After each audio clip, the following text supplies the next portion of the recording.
दिल्ली में प्रदूषण को लेकर सुप्रीम कोर्ट में परसों होगी सुनवाई। कोर्ट ने कहा पंजाब, हरियाणा, उत्तर प्रदेश सरकार किसानों को समझाए, प्रदूषण के कारणों और ठोस उपाय पर विचार होना चाहिए।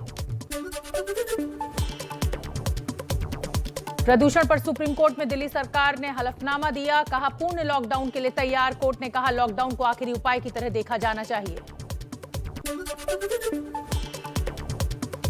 सुप्रीम कोर्ट ने दिल्ली सरकार को फटकार लगाई, कहा दिल्ली सरकार का हलफनामा सिर्फ किसानों के सिर पर ठीकरा फोड़ने की कोशिश। दिल्ली के प्रदूषण में पराली का योगदान सिर्फ 4%। दिल्ली एनसीआर में प्रदूषण का स्तर अब भी बेहद खराब। आईटी और आनंद विहार में AQI 400 के पार रहा। नोएडा और गाजियाबाद में भी बुरा हाल। दिल्ली में प्रदूषण पर बीजेपी ने केजरीवाल सरकार को घेरा। केजरीवाल का मांगा इस्तीफा। दिल्ली बीजेपी प्रवक्ता हरीश खुराना ने कहा दिल्ली सरकार ने 7 साल में सिर्फ एक दूसरे पर आरोप लगाने के अलावा कुछ नहीं किया। बढ़े हुए प्रदूषण की वजह से आज से दिल्ली सरकार के कर्मचारी 1 हफ्ते तक घर से करेंगे काम। स्कूल भी 1 हफ्ते के लिए बंद। ऑनलाइन क्लास चलेंगी। 17 नवंबर तक निर्माण कार्य बंद। बढ़ते प्रदूषण को रोकने के लिए दिल्ली के बाद हरियाणा सरकार का फैसला। गुरुग्राम, फरीदाबाद, सोनीपत और झज्जर जिले में 17 नवंबर तक स्कूल बंद। सभी तरह के निर्माण कार्यों और पराली जलाने पर भी रोक। दिल्ली एनसीआर में प्रदूषण के गंभीर हालात के बावजूद पंजाब में जल रही है पराली। अमृतसर से आई तस्वीरें। किसान बोले हम पराली नहीं, सरकार के अधूरे वादों की अर्थी जला रहे हैं। काशी विश्वनाथ मंदिर लाई गई मां अन्नपूर्णा की प्रतिमा। योगी की मौजूदगी में मां की प्रतिमा की प्राण प्रतिष्ठा होगी। 107 साल पहले चोरी हुई मूर्ति कनाडा से वापस लाई गई। मुख्यमंत्री योगी आदित्यनाथ ने काशी में मां अन्नपूर्णा की पालकी उठाई। वैदिक मंत्रोच्चार के साथ मां के मंदिर के गर्भगृह में प्राण प्रतिष्ठा की।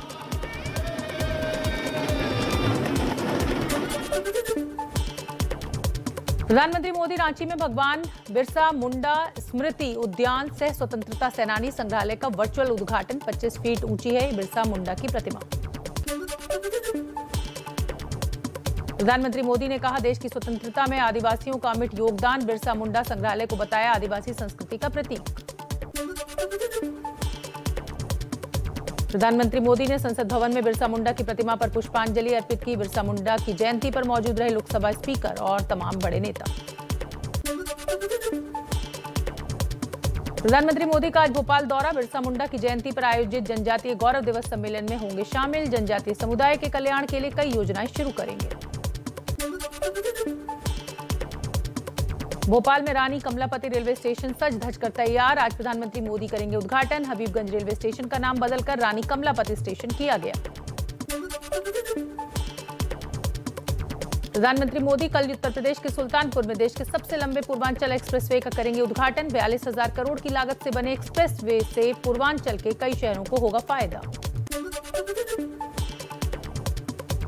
गाजीपुर में अखिलेश यादव के विजय यात्रा को नहीं मिली इजाजत। कल अखिलेश को पूर्वांचल एक्सप्रेसवे के रास्ते गाजीपुर से आजमगढ़ तक यात्रा करनी थी। बड़े बड़े बोल्डर से एक्सप्रेसवे की बैरिकेडिंग की गई। गाजीपुर में समाजवादी पार्टी के जिलाध्यक्ष का दावा, कहा अफवाहों पर ध्यान न दें। कल तय समय पर अखिलेश यादव का गाजीपुर में होगा कार्यक्रम।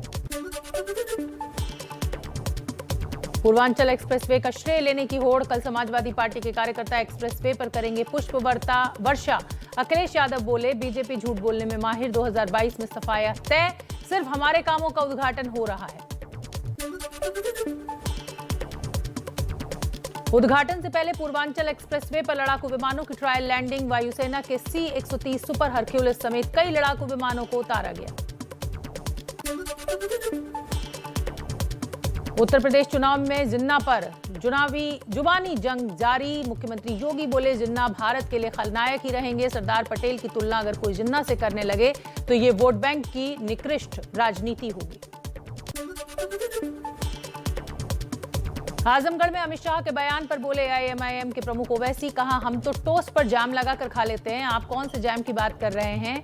उनको हर बात में आजम खान याद आते हैं। क्या बिना मुसलमानों का नाम लिए रात में नींद नहीं आती।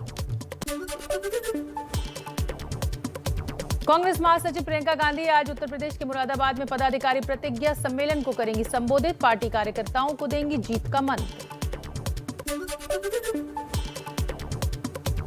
चंडीगढ़ में मुख्यमंत्री चन्नी से कांग्रेस सांसद परनीत कौर और पटियाला के मेयर संजीव शर्मा ने की मुलाकात। मेयर ने कहा कोई राजनीतिक चर्चा नहीं हुई। पटियाला में डेयरी शिफ्ट करने के प्रोजेक्ट पर हुई बातचीत।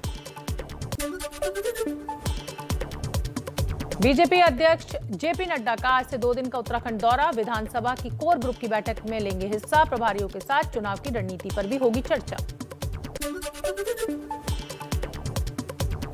देहरादून में धूमधाम से मनाया गया इगास त्योहार। इस दौरान उत्तराखंड के पारंपरिक वाद्य ढोल दामाऊ पर जमकर नाचे वन मंत्री हरक सिंह रावत। गुजरात के मोरबी जिले के जांजूरा गांव में 120 किलो हेरोइन के साथ 2 लोग गिरफ्तार। गुजरात एटीएस ने किया गिरफ्तार। बरामद हेरोइन की कीमत 550 से 600 करोड़ के बीच। गुजरात ड्रग्स केस को लेकर महाराष्ट्र के मंत्री नवाब मलिक ने साधा निशाना। कहा उड़ता गुजरात। आज राष्ट्रपति और गृहमंत्री अमित शाह से मिलेंगे पंजाब बीजेपी के नेता। करतारपुर कॉरिडोर खोलने, किसानों के मुद्दे, पंजाब के सियासी हालात पर होगी बातचीत। कल प्रधानमंत्री मोदी से मिला था डेलीगेशन। उत्तर प्रदेश के इटावा में कांग्रेस नेता सलमान खुर्शीद की शव यात्रा निकालने पर हिंदूवादी संगठनों और कांग्रेस नेताओं में जमकर मारपीट। खुर्शीद का पुतला भी फूंका गया। धरने पर बैठे कांग्रेसी नेता। कांग्रेस नेता दिग्विजय सिंह का एक बार फिर हिंदुत्व के बहाने बीजेपी पर पलटवार। कहा बीजेपी के लिए हिंदू धर्मास्था का प्रश्न नहीं बल्कि राजनीति का हथियार है। हिंदुत्व शब्द का जिक्र किसी भी धर्म ग्रंथ में नहीं है। सामना के संपादकीय में शिवसेना ने महाराष्ट्र की हिंसा को बताया साजिश। पूछा मौलवियों के कंधे पर रखकर कौन बंदूक चला रहा है। चुनावों से पहले ही हिंदुत्व क्यों खतरे में आ जाता है। उत्तर प्रदेश के लखीमपुर हिंसा मामले में आज सुप्रीम कोर्ट में फिर सुनवाई। कोर्ट ने एसआईटी की जांच पर जताया था संतोष। निगरानी के लिए पंजाब हरियाणा हाईकोर्ट के रिटायर्ड जज की नियुक्ति की थी बात। लखीमपुर हिंसा के मुख्य आरोपी आशीष मिश्रा समेत 3 आरोपियों की जमानत अर्जी पर आज सेशन कोर्ट में सुनवाई। 3 नवंबर को सुनवाई टल गई थी। किसान आंदोलन पर बीजेपी नेता हरजीत सिंह ग्रेवाल का बड़ा बयान। कहा किसानों का कोई मुद्दा है ही नहीं। मामला 2 घंटे में हल हो सकता है। आंदोलन राजनीति से प्रेरित है।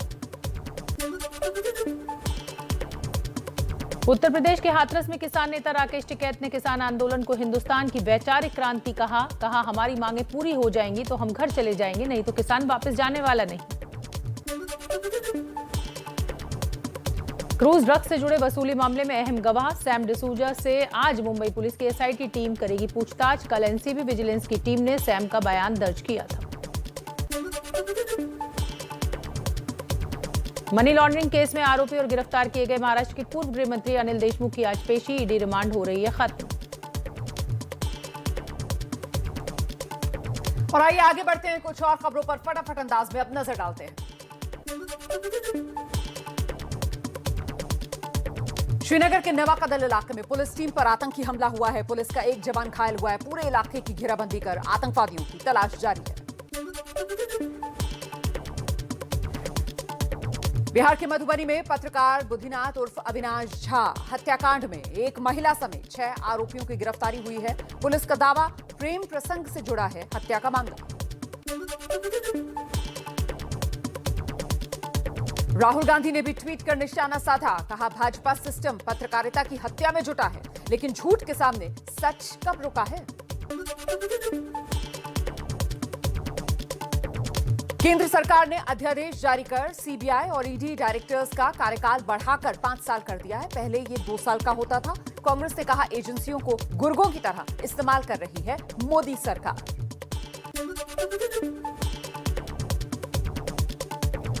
गृहमंत्री अमित शाह की अगुवाई में तिरुपति में दक्षिणी क्षेत्रीय परिषद की बैठक हुई है। 26 विषयों पर दक्षिणी राज्यों और केंद्र शासित प्रदेशों के बीच 4 घंटे तक चली चर्चा। वित्त मंत्री निर्मला सीतारमण की आज राज्यों के मुख्यमंत्रियों, वित्त मंत्रियों और केंद्र शासित प्रदेशों के उप राज्यपालों के साथ वर्चुअली बैठक है। सुधार केंद्रित कारोबारी माहौल बनाने और निवेश बढ़ाने के तरीकों पर चर्चा होगी।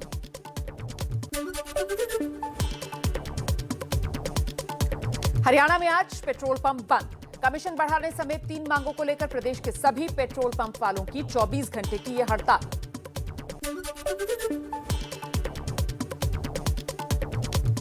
केंद्रीय मंत्री मुख्तार अब्बास नकवी दिल्ली ट्रेड फेयर में हुनर हाट का उद्घाटन करेंगे। प्रगति मैदान में कल से शुरू हुआ ट्रेड फेयर 27 नवंबर तक चलेगा।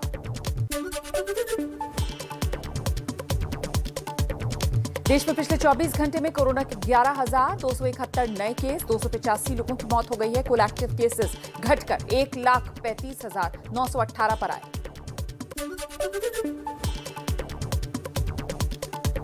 सूत्रों के मुताबिक देश में अभी सिर्फ वयस्कों को लगेगी जायडस कैडिला की वैक्सीन। 12 से 18 साल वालों को करना होगा अभी इंतजार। 1 करोड़ डोज के लिए ऑर्डर दिए गए हैं।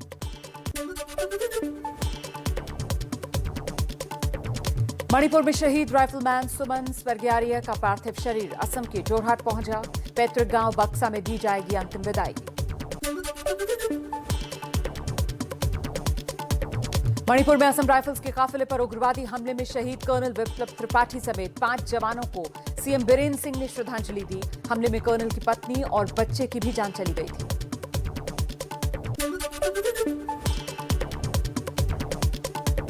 मणिपुर में शहीद कर्नल विप्लव त्रिपाठी, उनकी पत्नी अनुजा, बेटे अबीर का पार्थिव शरीर छत्तीसगढ़ लाया जाएगा। रायगढ़ के पैतृक गांव में होगा उनका अंतिम संस्कार। उग्रवादी हमले में शहीद जवान राजेंद्र प्रसाद मीणा का पार्थिव शरीर आज उनके घर पहुंचेगा। मीणा राजस्थान के दौसा जिले के रहने वाले थे। पत्नी रमोती, 7 साल की बेटी काव्या, 5 साल के बेटे योगेश पर टूटा है दुखों का पहाड़।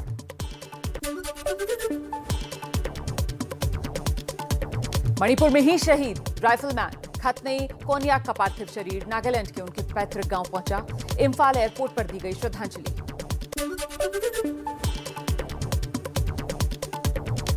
ओडिशा के कटक की 63 साल की मीनाती पटनायक की हर तरफ चर्चा है। रिक्शा चालक को दान कर दी 1 करोड़ की अपनी पूरी संपत्ति। कहा निस्वार्थ सेवा की, इसीलिए ऐसा किया। मध्य प्रदेश के शाजापुर में गवली समाज ने निभाई 268 साल पुरानी कंस वध उत्सव की परंपरा। कंस के पुतले को गिराकर लाठियों से पीटा। कलाकारों ने देवदानव के रूप में वाकयुद्ध किया। आंध्र प्रदेश के कृष्णा जिले में हादसा हुआ है। कृष्णा नदी में 3 युवक डूब गए। 2 शव बरामद कर लिए गए हैं। एक की अभी भी तलाश जारी है।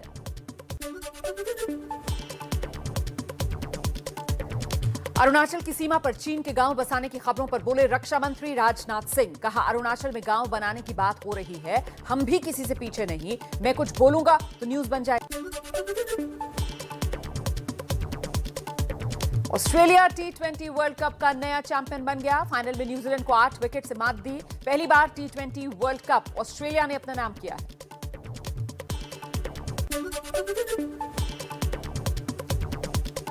ऑस्ट्रेलिया की ऐतिहासिक जीत में मिशेल मार्श और ओपनर डेविड वार्नर की बड़ी भूमिका रही। मार्श ने 50 गेंद में नाबाद 77 रन बनाए, मैन ऑफ द मैच बने। वार्नर ने 53 रनों की धुआंधार पारी खेली।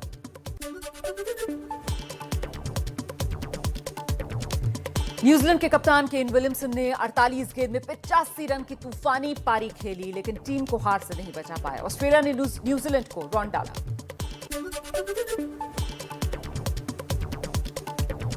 अभिनेत्री शिल्पा शेट्टी, उनके पति राज कुंद्रा की फिर से मुश्किलें बढ़ी हैं। मुंबई के बांद्रा थाने में दोनों के खिलाफ 1.5 करोड़ की धोखाधड़ी का केस दर्ज हुआ है।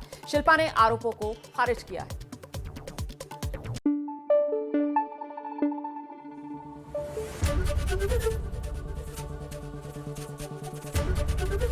एबीपी न्यूज आपको रखे आगे।